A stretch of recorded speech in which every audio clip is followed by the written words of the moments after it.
Happy Aloha Friday, everyone, and welcome back to the CO2 Rundown. I'm your host, Chad Owens. Bravo. Made it through another week, and man, congratulations to this week's Football Fever winner. $500 cash. Richer. Super simple, guys. Next week, make sure you guys pick up your Football Fever ballots in the Honolulu Star-Advertiser newspaper.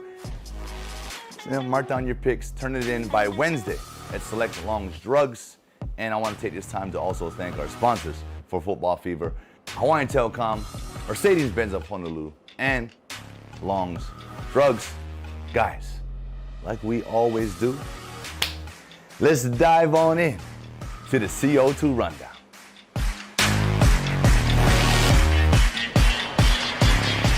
It is Aloha Friday, and man, I'm excited for today's segment because I had an opportunity to catch up with a really good friend of mine. We got a special guest joining us today.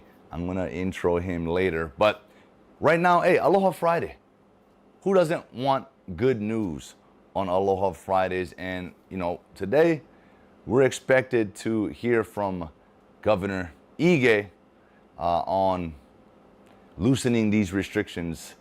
Top one is the activities. UH football games. I know there's been a lot of talk about, you know, the UH football, particularly UH sports, fans. We got to get in there, and we do. At least the family members. We have to get in there to support, and we should hear something about that today. But I had a chance to speak to a mom about the high school kids, the high school games, high school fans.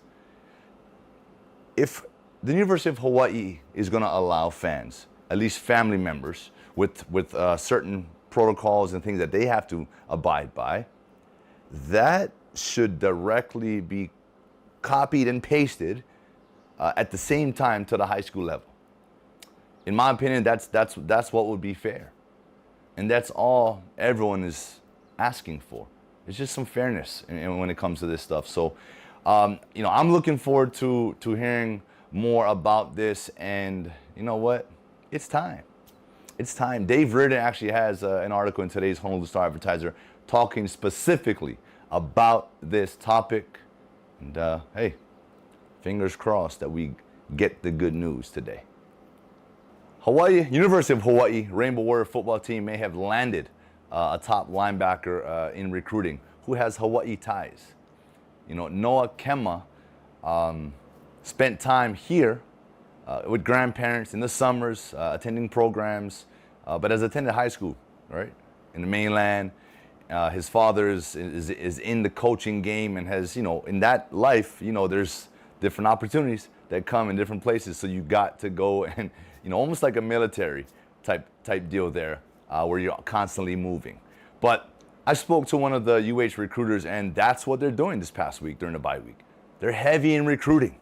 They're leveraging that win against Fresno State. Hey, we defeated a ranked opponent, 18th ranked opponent with no fans in the stands. That says something about a program. That says something about their heart and their drive and their determination to want to be great.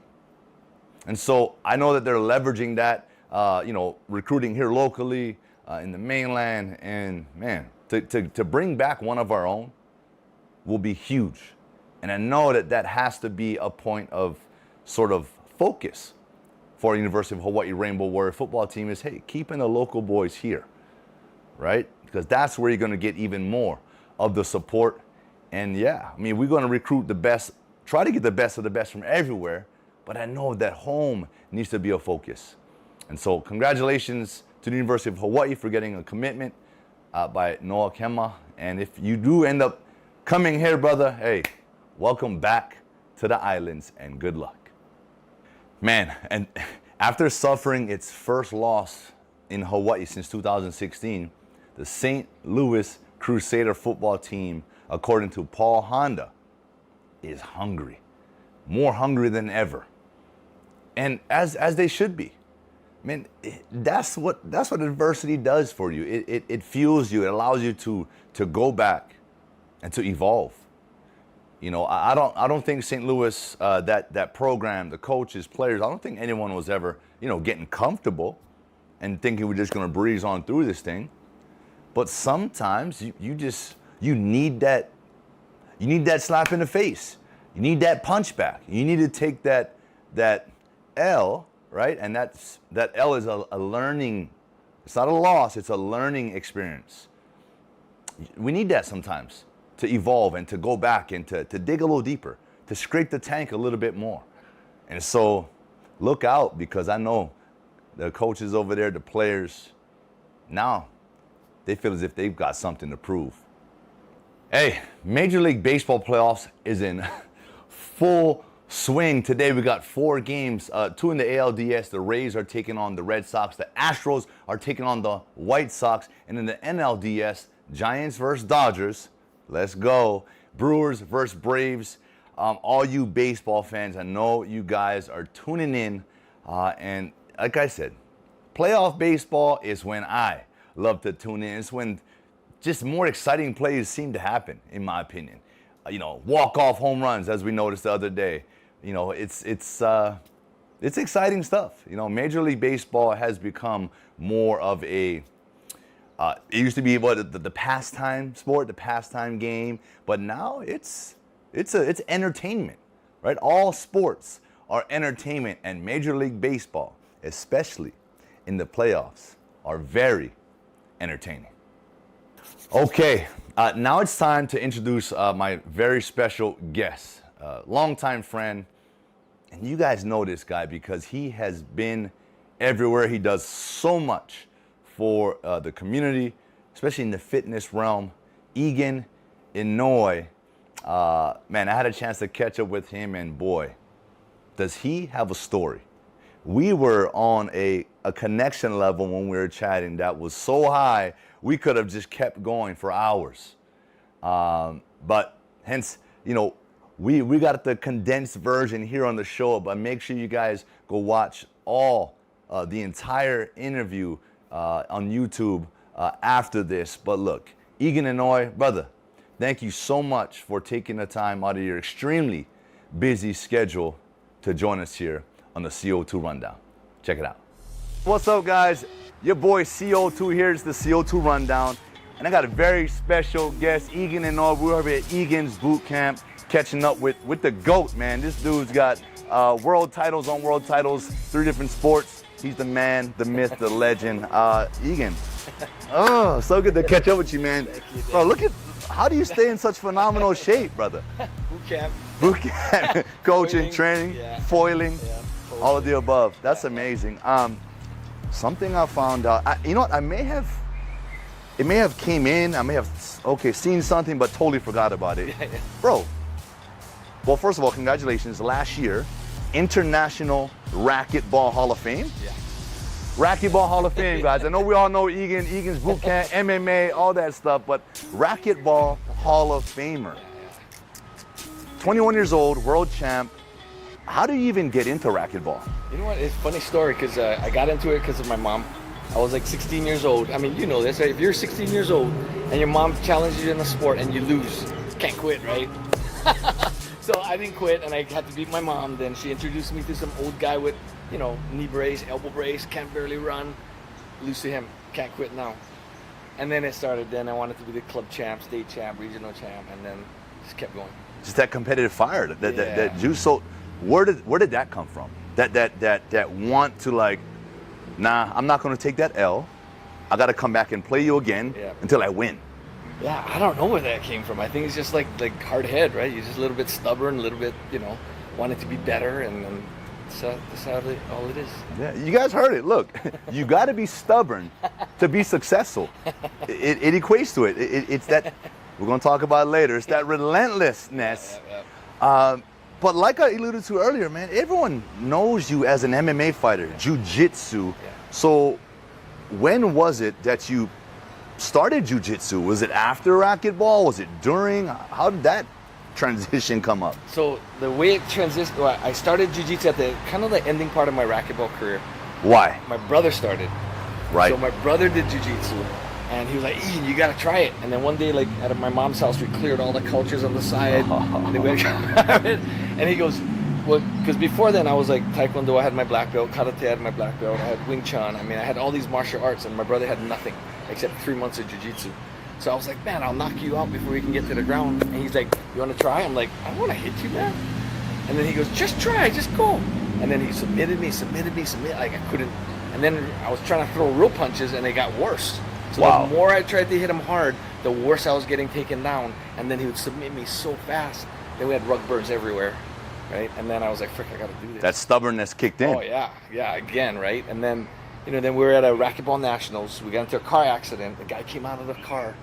He must have been like 300 pounds, like just crazy looking, attacked us. And my brother goes, I got this. And I'm like, you got this? Look how big this guy is, right? And they get to the ground. My brother chokes him up, puts him to sleep. That's it. And I'm like, sign me Sold. up. Sign me up. So after that, I decided, I started doing Brazilian Jiu-Jitsu. And then I started realizing, like, a lot of it came from Japan. And then went to, Brazil. And then the Gracies made it real popular by bringing it to America. And then they had the UFCs and all of that, right? Yeah. And then so one day, one of my friends was like, yeah, E, you should go to the World Championships in Brazil and win that. And I was like, and they said no one from anywhere else except Brazilians win the World Championships, no matter what belt. So I was like, challenge accepted. I want to try that. Yeah, exactly. Challenge accepted. Right? That's stubborn, hard-head guy, right? So, boom, I flew to Brazil, won the World Championships in the blue belt division. Chicken skin, small kind. And the magazine article came out, and it basically said I was lucky. So I said, all right, I'm going to go back the following year in the purple belt, and then this time, instead of just do my weight class, I went unlimited, which is the biggest guys, right? So my first round guy was, what was he, 6'8", 290 pounds.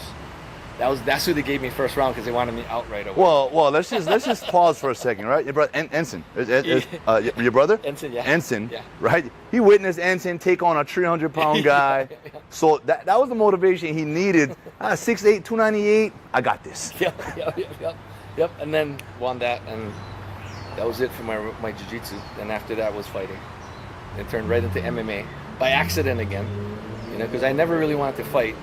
Jiu-jitsu is as close as fighting as I was gonna get. Right. MMA stuff, man, that's a whole nother level, right? Yeah. And if you met my brother, he's completely different than I am, right? Anyway, he had a staph infection, and then I was there to corner him, and they were gonna make him fight, and he was in the hospital. And he had big sores from staph. And the promoter goes, you know what? The only way we'll let him out is if you fight. And I was like, oh, the fight's tomorrow. He goes, yeah, you make weight because my brother's bigger. So I was going to come in like 20 pounds lighter than my opponent. So I was like, okay, let's do it. And so I fought that fight. I won that fight. And then, the money offers are coming in. And I said, okay, it's my job now. Wow. Yeah.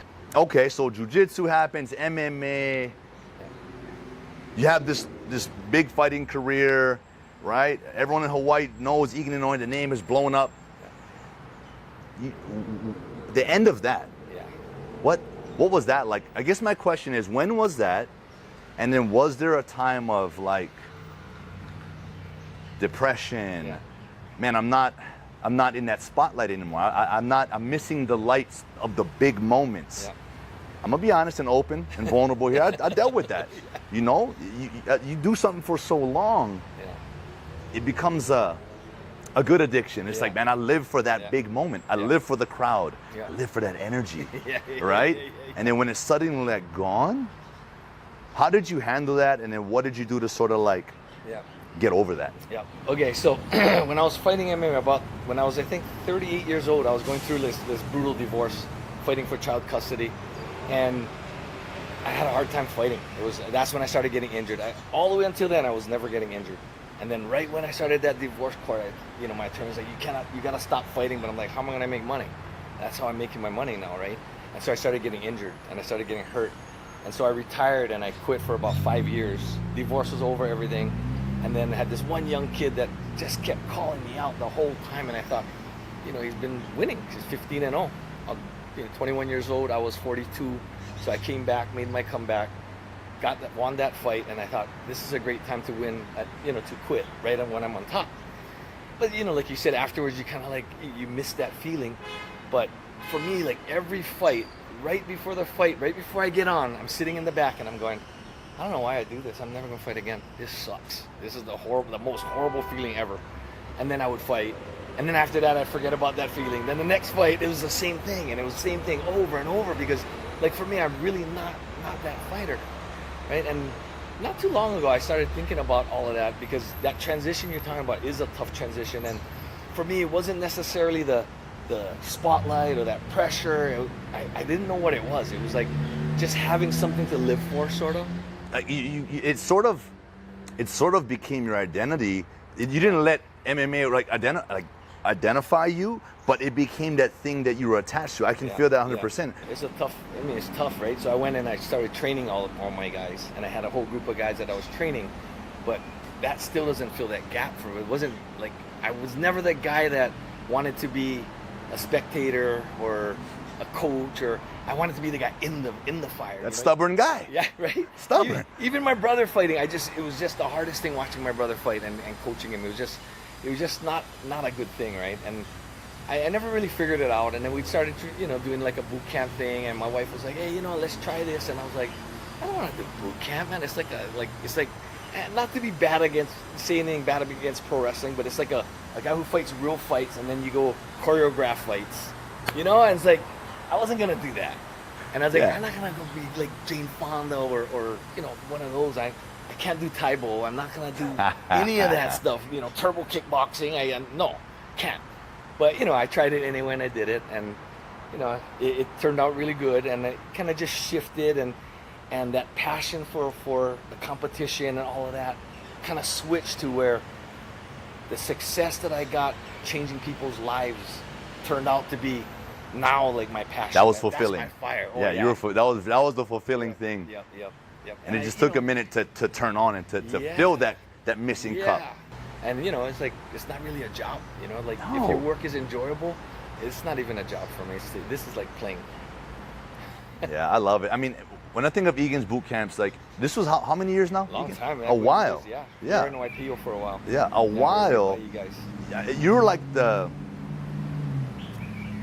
original. Like you think of boot camp, you think of Egan's. Egan boot camps, right? You want to go do early morning boot camps? Oh, it's Egan Inoue doing that, right? And you carved that market out for yourself, and you've been doing it for years. And I guess you're known, but for those that don't know Egan, let them know where they can see Egan's boot camp, how they can sign up, what they can do to get that. Yep. So we're right here at Punahou, right? Old Punahou Spa. That's where my parents used to train at long time ago. And then we got Kailua, and then we got Aiea. So, and the classes, a lot of people go, it's Egan, man. It's going to be horrible training. But what I think people don't realize is I've gotten older. I'm like 56 now. I realized that training changes. As you get older, you got to change. It's like you cannot do the same thing. I can't try to PR every workout. I don't lift real heavy weights anymore. And, my workouts, basically, I got two ladies, my wife and our GM here. That's my training partners. And I do the same way with them. I'll just do more reps, and I'll do it faster, and I'll do it more perfect. And that's how I get my training now. Okay, so, man, you guys heard all of that. The journey, the process. Egan has been through it all. He's doing the most. He's living his best life. And he wants to help you live your best life. He's got this book that's out right now, Becoming Relentless. You got to be relentless to achieve your goals, to achieve your ultimate best self. Egan, tell everyone what this is about in like a couple sentences and where they can get it. Okay, so basically I wrote this book because so many people go, you gotta write. All these stories that you tell me, you gotta write it, you gotta put it in a book. So basically there's stories of me overcoming, because a lot of people see all my world titles and I go, oh wow, lucky guy.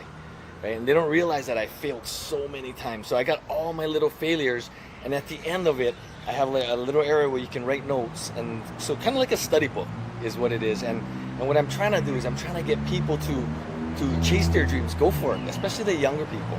Like, I feel like not enough people have enough dreams, or they have their dreams and people shut them down because, you can't be a football player, or you can't be the best racquetball player in the world. But if you know what you really want and you're willing to struggle, then you can get whatever you want.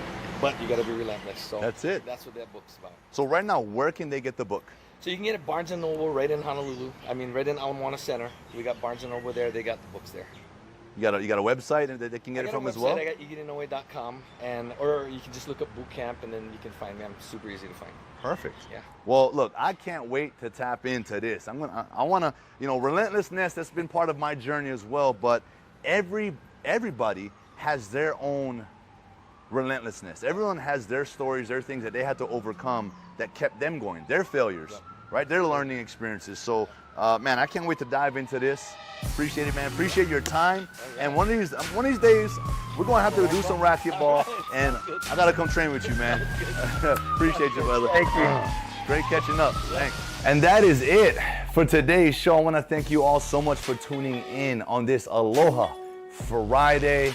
I hope you guys go and enjoy the weekend. As I always encourage you guys to do, relax, reset, recover, and get yourself ready for another winning week. Come next week. I'll see you guys come Monday. Aloha.